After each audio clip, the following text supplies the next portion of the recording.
വാർത്തയിലേക്ക്. ഇടുക്കി അടിമാലിയിൽ ക്യാൻസർ രോഗിയെ കെട്ടിയിട്ട് പണം കവർന്ന കേസിൽ അന്വേഷണത്തിന് പ്രത്യേക സംഘത്തെ നിയോഗിച്ചു. ഇടുക്കി ഡിവൈഎസ്പിയുടെ നേതൃത്വത്തിൽ 10 സംഘമാണ് അന്വേഷണം നടത്തുക. അടിമാലി വിവേകാനന്ദ നഗർ സ്വദേശിനിയായ കളരിക്കൽ ഉഷ സന്തോഷ് കീമോ ചികിത്സയ്ക്ക് ശേഷം തിരികെ വീട്ടിലെത്തി വിശ്രമിക്കുമ്പോഴാണ് അതിക്രമം നേരിട്ടത്. മോഷ്ടാവ് ഉഷയെ കട്ടിലിൽ കെട്ടിയിട്ട ശേഷം വായിൽ തുണി തിരുകി പണം അപഹരിക്കുകയായിരുന്നു. 6 വർഷത്തോളമായി ക്യാൻസർ രോഗബാധിതയായി സാമ്പത്തികമായി തകർന്ന ഉഷ അടിമാലിയിലെ സുമനസ്സുകളുടെ സഹായത്താലാണ് ചികിത്സ നടത്തിയിരുന്നത്. അത്തരത്തിൽ ലഭിച്ച പണമാണ് അപഹരിക്കപ്പെട്ടത്. അടിമാലി SHOയുടെ നേതൃത്വത്തിലാണ് ആദ്യഘട്ട അന്വേഷണങ്ങൾ നടന്നത്.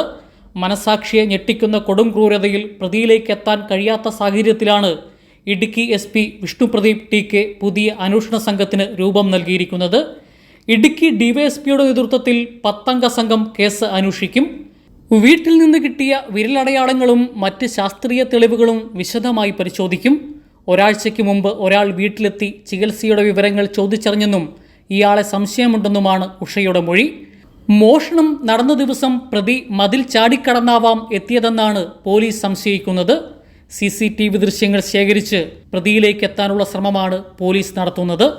കൈരളി ന്യൂസ്, ഇടുക്കി.